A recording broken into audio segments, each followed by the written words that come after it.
Our first speaker is going to be Pat Malone, who I initially put Brown on it because of Brown College.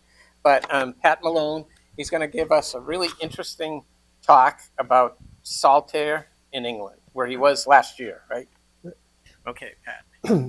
Yeah, this is based on a one-day trip that Gray Fitzsimons, who's here, and I took to Saltaire. So Titus Salt was a producer of fine fabric using imported fibers from from alpaca and from Angora goats, which produce mohair. He was already a major manufacturer and a leading political figure in Bradford, England, before he built his own company, a town in Saltaire. And this bust is in the impressive Bradford Industrial Museum. Bradford was a booming town in the 1840s because of its many worsted producers who combed wool from sheep and other mammals, spun it into yarn, and wove it into fine cloth. However, the city was notorious for crowded housing, dirty air, foul water, and bad smells. Its many steam mills belched smoke. The wealthy manufacturers and wool traders, living well despite the urban squalor around them, went on to erect a grand wool exchange that you see here. And this map gives you a sense of where Saltaire and Bradford are located. Starting in 1850, Titus Salt bought land and built a model company town in West Yorkshire, just about 3 miles from downtown Bradford. The location within England is at the upper left, and then you can see the situation where Saltaire is just outside the main city in Bradford. Building Saltaire with the aid of Bradford architects Henry Lockwood and William Mawson, and the engineering skill of prominent mill designer William Fairbairn, made Salt a heroic figure in Victorian Britain. He became known as the great paternalist. His well-preserved model town became a UNESCO World Heritage Site in 2001. Only one building had been added to Saltaire since 1872, and only a few buildings, including the wash and bath houses and the train station, had been demolished. So I'll point out just a couple of places in Saltaire. The main road with many of the important buildings is Victoria Road, and the mill is here. And there is both a mill that he built in 1853 at this point, weave and combing sheds and other buildings, and then also a new mill at this point. The location of the town was important because it was really on the Leeds and Bradford Canal.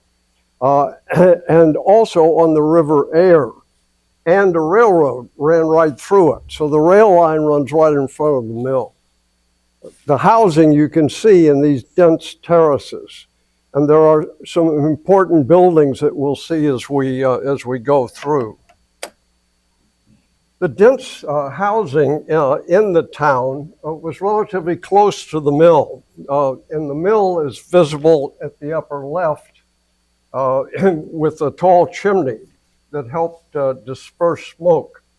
And Victoria Road, which I showed you from another direction, is at the upper right of center. Salt gave himself his own crest just because he had a lot of money and he could do it. And even before he had a title. Later, he got a title as a baronet and actually could officially display it, but he used his crest for years. And this particular pediment shows his crest, and more importantly, these two animals, which are alpacas, which are the source of wool for much of his production. And in the park, there's this dual statue of alpacas as well. There's also mohair, which is from Angora goats, as you see here. And by using alpaca and Angora goats as a source for his fibers, he was able to produce a really fine fabric and made a great deal of money. Now, William Fairbairn, who I mentioned as the engineer, designed the huge steam mill for mass production, while Lockwood and Mawson, the architects, gave it an Italian Renaissance style. It was completed in 1853.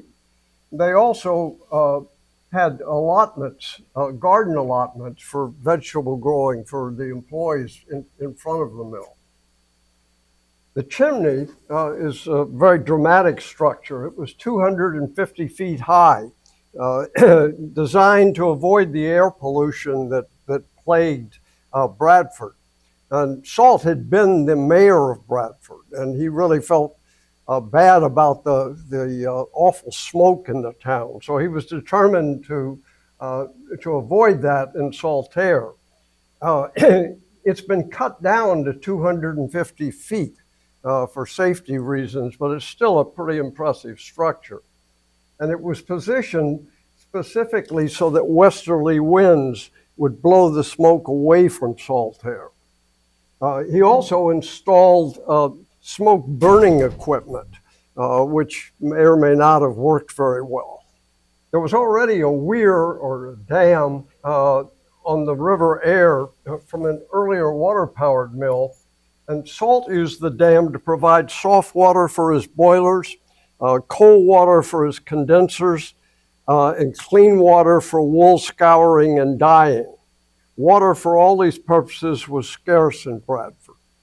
So this is not a water-powered mill once he takes over. He's using steam power.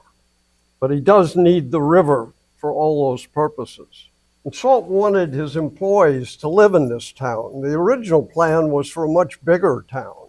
Eventually, he ended up with housing for most, but not all of his workers.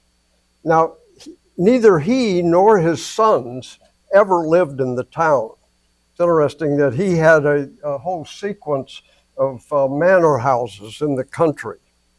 Workers' housing often shared the same street with the homes of overlookers and skilled craftsmen and major managers.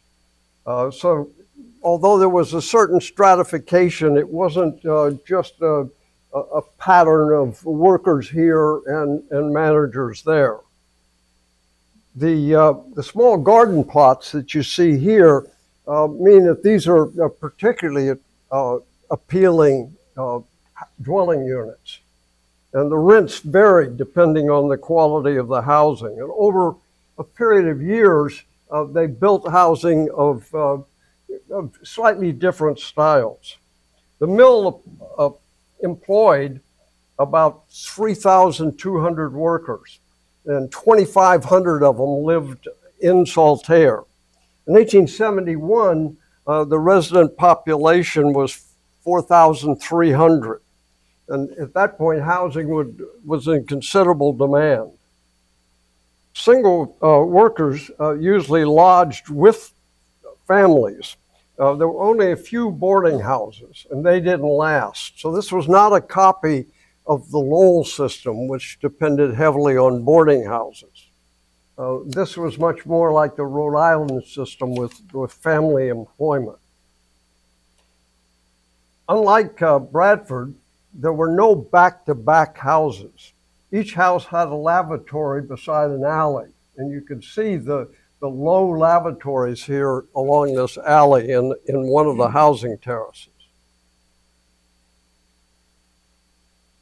The company provided inexpensive meals for commuters. So you could get breakfast or dinner when you arrived at the train station, which was just underneath this cafe. And for a few years, he used the cafe as a school as well. And this is one of the earlier buildings that he provided in town. He built this one in 1854. The mill had opened in 1853. I saw this image the other day when I was putting this show together, and I hadn't realized the significance of it. Salt didn't like drinking, or certainly in pubs. So he himself was not a teetotaler, but he disliked any kind of boisterous behavior, and he preferred a sober workforce. And so this store is called Don't Tell Titus, and it's new, and it provides liquor or beer, and as well as food. This grand building, constructed 1869 to 1871, is the institute that he provided for the town. It had two large lecture halls, one big enough for 800 and another for 200. Game rooms, classrooms, a library, a gymnasium, a rifle drill room, food services, band facilities, and other amenities. Educational offerings were really extensive here in Saltaire, and membership fees in the club were low. It was a sober alternative to pubs, which, as I said, Salt hated. And the next image takes us inside. So this is the elaborate interior in the one big lecture hall. And we were lucky to get a special tour of Saltaire, led by Brandy Hall Crossgrove, who's there with Gray. Gray took upon himself the task of talking to Brandy while I photographed, and that way I could avoid being rude and stepping out of the way to take pictures. Her position as an officer and the chief promoter of Saltaire meant that we could go practically anywhere we wanted on this brief tour. So she was able to take us up into high positions where we could get some pretty good photographs, such as this picture of Salt's factory schools. Schools were important to Salt. He wanted to elevate his workers and provide amenities like schooling.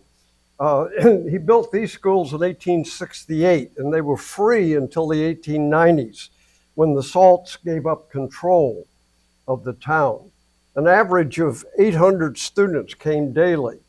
The 1833 Factory Act required schooling for child workers who participated in a half-time system, splitting each day into separate periods, 2 separate periods, one for work and one for school. And they rotated that every week.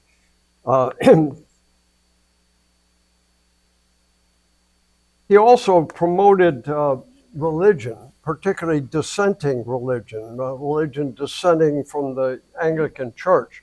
So this Protestant church was originally congregational. It's a very prominent structure, and it's considered the best piece of architecture in the town. It's a grade 1 listing in England, which is very unusual. He built this in 1859, and he also provided land for a Methodist chapel, which was another dissenting religion. There was no Catholic church, and not very many Irish workers, and this was a distinct contrast with more diverse Bradford. He added a company hospital or infirmary in 1868. And it's been enlarged several times. Its early research on anthrax disease placed most of the blame on the workers, which is relatively typical of management when they have an occupational health issue. The cause of deadly anthrax, or wool sorter's disease, was not clearly identified in Salt's lifetime. Between 1866 and 1874, anthrax killed 22 men out of 130 employed as sorters in his mill. The culprit turned out to be the spores in the dust raised by sorting fleece from Angora goats in particular, and to a lesser extent from alpacas and foreign sheep. They claimed that English sheep didn't provide anthrax.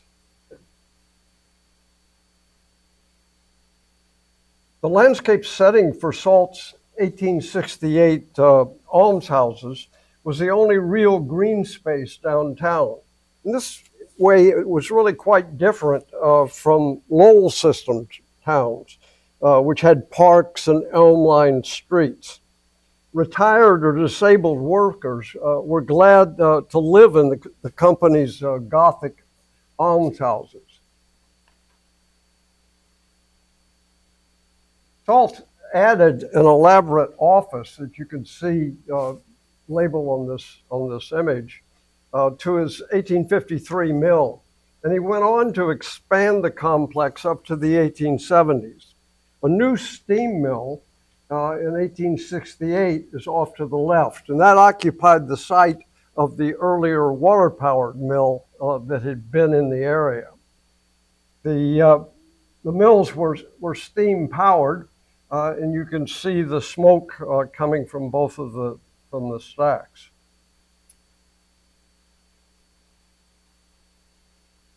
The rail connection was particularly important here. He made sure that the railroad was being built before he picked this particular site. It was important for delivering raw materials and workers from out of town, shipping completed fabric and supplying coal for the 10 boilers, and also for the gas works. They had their own gas works and provided gas throughout the town. Rail passengers coming in had a fine view of the formal front of Salt's mill. Fairbairn used 10 subterranean boilers to supply steam for his 2 pairs of condensing engines, which he installed on either side of the main entrance to the mill. He was so proud of his beam engine designs that he included folded drawings in his book on mills and millwork. And luckily, Brown had a copy, so I was able to get the folded image out and copy it. The engines were rated at 400 horsepower, but Fairbairn claimed that they were capable of 1,200 horsepower with higher steam pressure. And it is obvious that they did need quite a bit more power, and so I'm sure they did boost the pressure. This drawing is from Fairbairn's book, and it shows the chimney as a tall feature, but it's not anywhere near as narrow as it looks in this image. The artist used a little license here.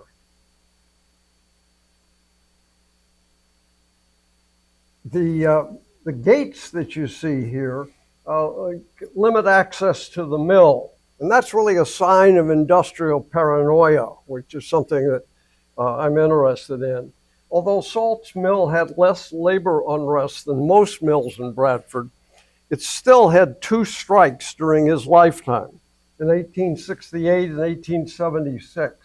And Salt, although he was considered liberal and progressive and supportive of labor in many ways, was not a fan of organized labor.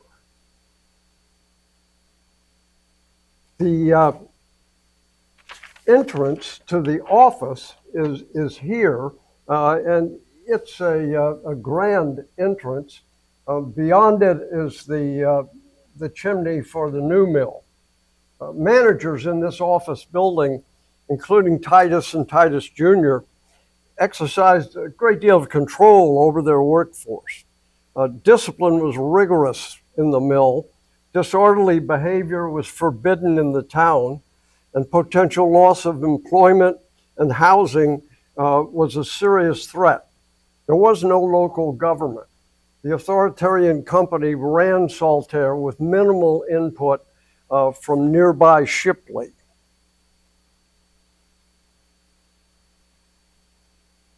Not all mill architecture had ornamental details. Some buildings, like these north-lit weave sheds, were starkly functional. Fairbairn promoted the use of sawtooth roofs for single-story structures devoted to weaving or wool combing. And Chuck Parrott, who's here today, has written about weave sheds. So if you want to follow up, Chuck, I'd be glad to answer any questions. It was important that these be lit from the north. This provided a better light for work in the weaving and combing operations. In the new mill of 1868-69, there's a great deal of ornamental detail. And the new mill has a chimney that's really, I think, kind of over the top. The architects, Lockwood and Mason, built their Italian Renaissance style chimney. When we first went there, Gray and I were really skeptical that it really was a chimney, but it is. That's the chimney. They based it on the campanile of a church in Venice. Here's another detail of it.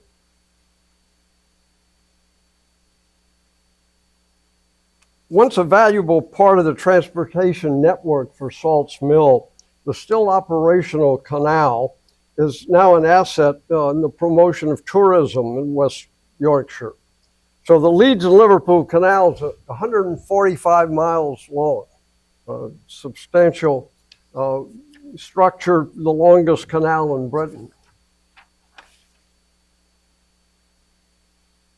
Salt's mill is a popular tourist destination these days, with a major museum, a shop, nice restaurant, and there are multiple cultural organizations and some small manufacturers in this huge mill complex. The fire-resistant construction of the mill includes shallow brick arches between iron beams and columns.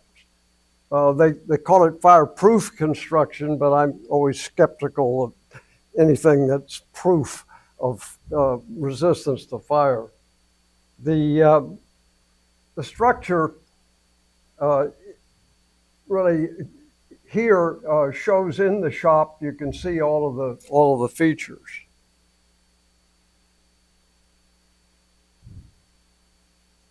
The noted artist David Hockney was born in Saltaire, and many of his works are on display. And part of the museum is really a museum of his work, which is one thing that draws a lot of people to it. And they have a school classroom where students practice drawing using his painting of Saltaire as kind of a model. There are also a whole series of historical exhibits, and the scale and complexity of the mill is apparent in this model.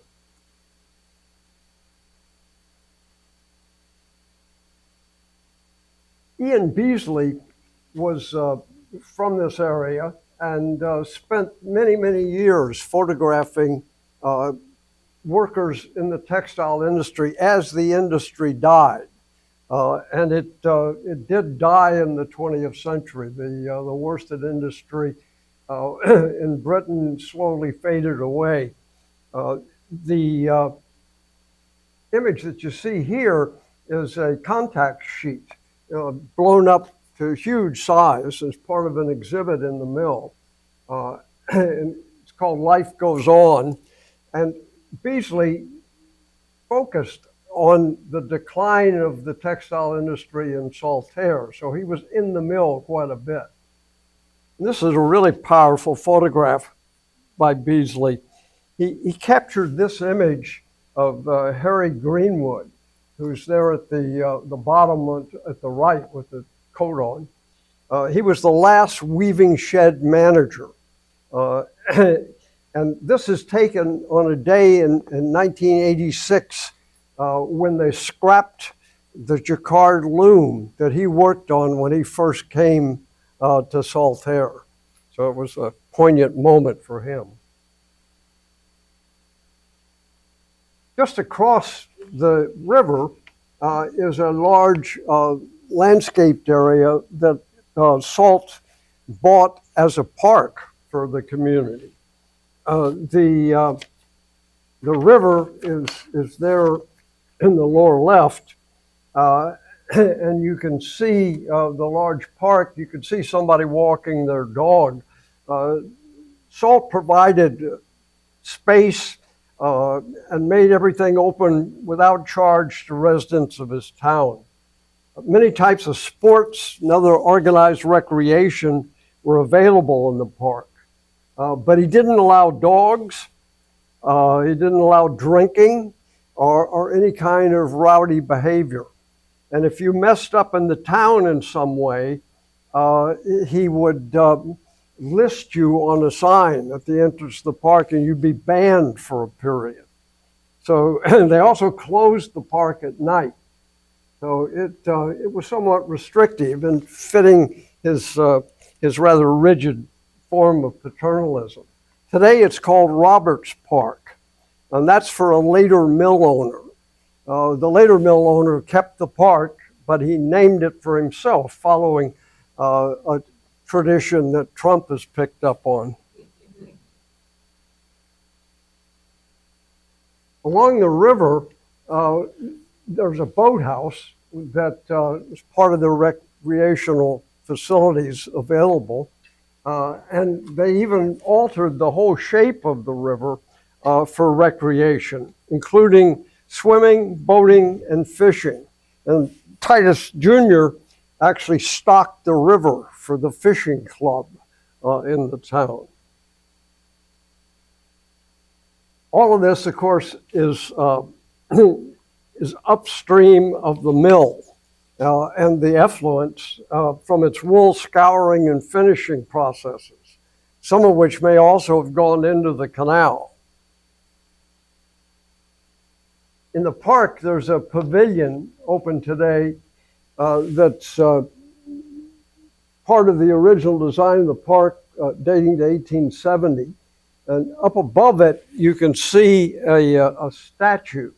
And that statue is a statue of Titus Salt that Robert put in the park in 1903. And this was 100 years after the birth of Titus Salt. He was born in 1803 and he died in 1877. And that's it.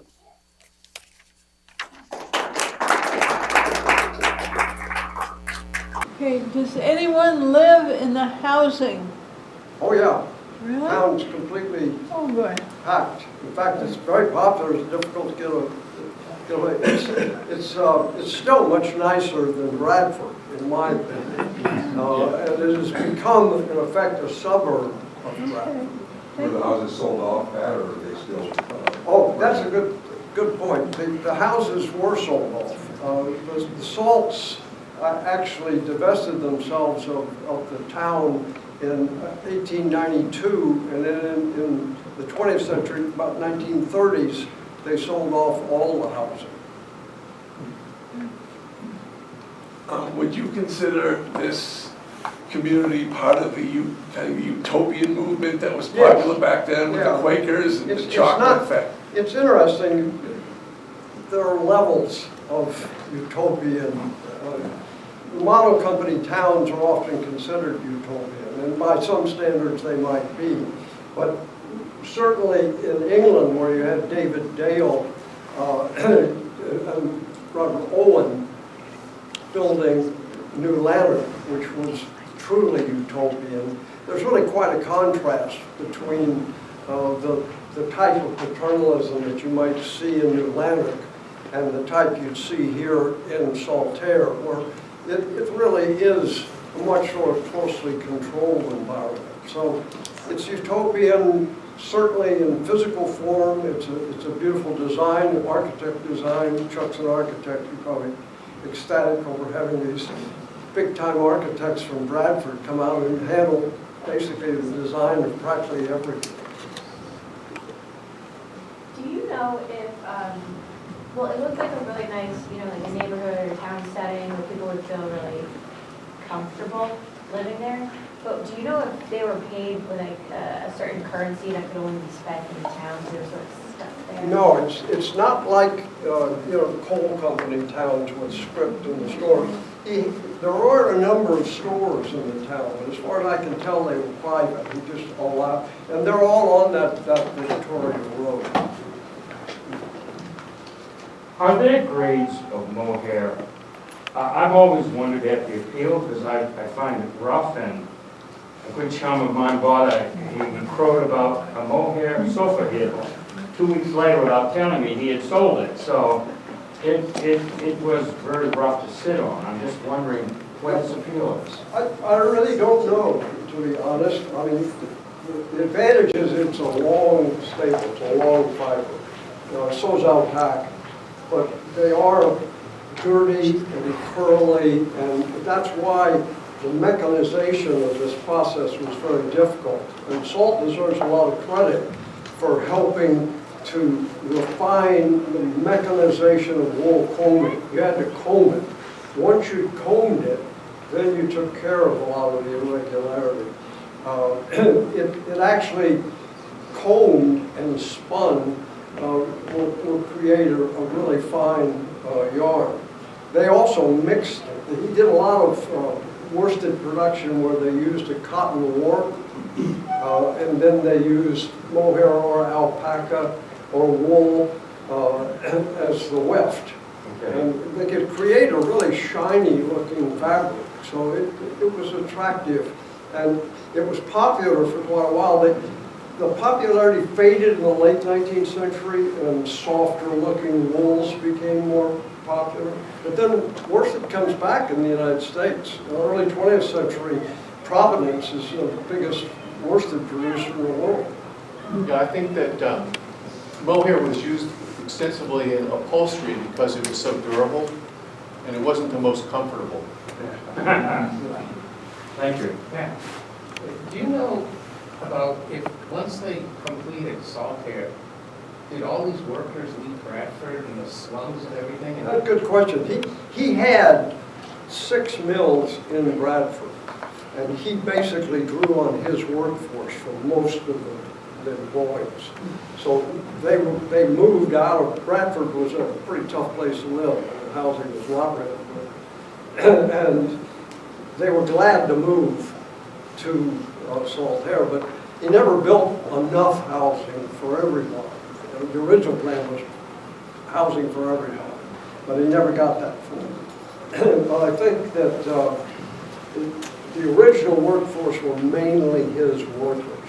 What happened in the worsted industry was a lot of the work had been done in the home. Wool combing was done in the homes, and weaving was done in the homes. So by mechanizing the combing and the weaving, he could create an integrated mill. So this 1850 mill is a lot like the Boston Manufacturing Company in Waltham. You could do everything at this site. Raw wool could come in and fabric could go out. And there were no hand processes. So he got rid of the hand weavers. And probably a lot of them did not follow him out there. And he got rid of the wool combers. Unless they transitioned to run the combing machinery, which some probably did. The leading expert in mohair and alpaca in England? I'm sorry? Was he the primary manufacturer? Yeah. Okay. And where did he get all this wool from?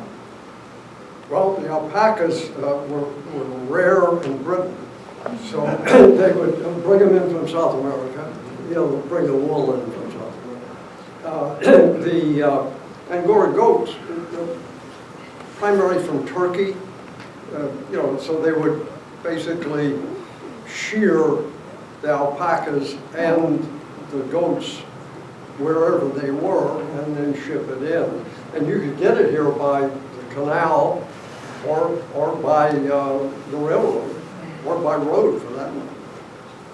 They used some local wool too. I mean, there were some long staple.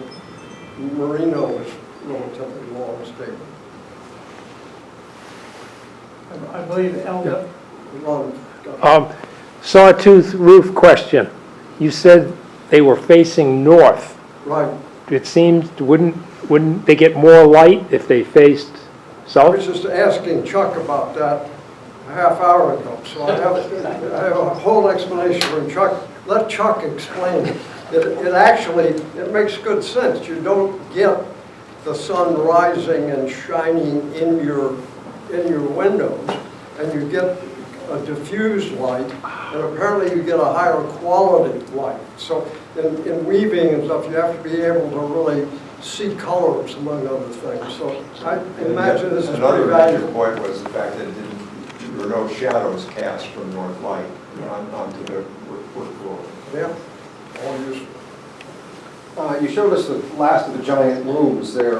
Was the apparatus inside similar to Lowell with using line shafting and that kind of thing? Was it? Yeah, and in fact, his weave sheds, as Chuck has explained in his article on weave sheds, Fairground is really early on putting shafting under the floor so that the looms would be up above and the belts would come up to them. That way the whole loom is, you don't have a lot of belts in it. That was a characteristic, especially of American mills later on, Yeah. as opposed to English mills.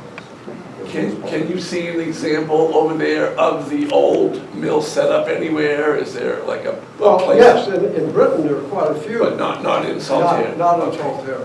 But in Britain, at least the tour I took like 20 years ago, that was one way they sold a lot of woolen goods. Is they give you a tour and then they take you through the gift shop on the way out the door.